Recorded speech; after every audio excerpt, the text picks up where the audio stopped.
আসসালামু আলাইকুম। আমি বাংলাদেশি ব্লগার স্বর্ণ বলতেছি, নওগাঁ থেকে চলে আসলাম আরও একটি নতুন ব্লগ নিয়ে আপনাদের মাঝে। আশা করতেছি সবাই ভালো আছেন। দেশ এবং দেশের বাইরে থেকে যেখান থেকে আমার ভিডিওটি দেখতেছেন, সকলের জন্য অনেক অনেক ভালোবাসা, দোয়া এবং শুভেচ্ছা রইল। শুভ সকাল সকলকে। চলে আসলাম আরও একটি নতুন সকাল, নতুন দিন নিয়ে। আসলে আমরা যখন রাতে ঘুমাই তখন মনে করি যে পরবর্তী সকালটা আদৌ কি আমরা পাবো নাকি। সব কিছু আল্লাহর উপর। তো নতুন একটা সকাল আল্লাহ আমাকে উপহার দিলেন, সেই জন্য আল্লাহ কাছে লাখো কোটি শুকরিয়া। আল্লাহ আমরা ঠিকমতো ইবাদত করি না, নামাজ পড়ি না, শুকরিয়া করি না, তারপরেও আল্লাহ আমাদের কিন্তু কত সুন্দরভাবে এক একটা দিন পরিচালনা করান, রিজিকের ব্যবস্থা করে দেন, তাই না? তো সকলে জানাই আল্লাহর কাছে লাখো কোটি শুকরিয়া। এই যে নিঃশ্বাস চলতেছে, খাচ্ছি দাচ্ছি, সব কিছুর জন্য শুকরিয়া। তো আজকে সকালে আমার হাজব্যান্ড নিয়ে আসছিল কালকে রাতে 1/2 কেজি চা পাতা, কারণ জানে সে তার ওয়াইফ চা লাভার, চা খাইতে অনেক পছন্দ করে। তো কালকে রাতে লাল চা খাইছি আর সকালে উঠে দুধ চা করছি। আর পরবর্তীতে চলে আসছি দুপুরের একটা মজাদার দারুণ রেসিপি নিয়ে আপনাদের মাঝে। আশা করতেছি আমার এই রেসিপিটি আপনাদের ভালো লাগবে। আর যদি ভালো লেগে থাকে অবশ্যই একটা লাইক করে, একটা কমেন্ট করে পাশে থাকবেন প্লিজ, রিকোয়েস্ট রইল। আর ছোটো এই আপুর রিকোয়েস্ট অবশ্যই রাখবেন আশা করতেছি। এখানে পরিমাণ মতো লবণ আর হলুদ দিয়ে দিয়েছি। দিয়ে দেওয়ার পরে সুন্দর মতো আলুগুলো মাখায় নিচ্ছি হাত দিয়ে, বিকজ যদি আমি তেলের মধ্যে আলু ছাড়ার পরে তেলে যদি লবণ আর হলুদের গুঁড়াটা দিই তাহলে না পুড়ে যায়, আলুর গায়ে ঠিক মতো লাগে না। আর আমি এখানে সুন্দর মতো হাত দিয়ে মাখায় নিছি, আপনারা এইভাবে করে দেখবেন অনেক সুন্দর হবে আলুর কালারটা। তো যাই হোক, সুন্দর মতো ফ্রাই করে নিচ্ছি। আমি কিন্তু একটু ডিপ ফ্রাই করি, একটু হালকা হালকা ফ্রাই। ওই ধরনের ফ্রাই আমার পছন্দ না, যেহেতু মাংসে দিচ্ছি। আলুগুলো যদি গলে যায় তাহলে মজা লাগবে না, আর গোটা গোটা থাকলে ভাত দিয়ে মেখে খেতে অনেক টেস্ট লাগে।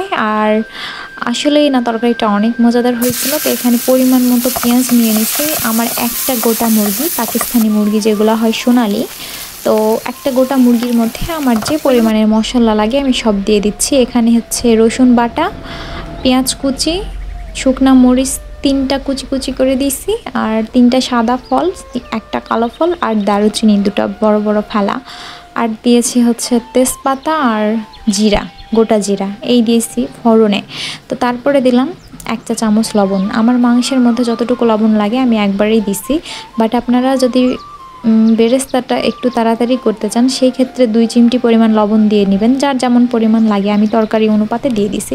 সেই জায়গাতে আমার বেরেস্তা করতে 10 মিনিট লাগে, সেই জায়গায় লাগছে মাত্র 2 মিনিট।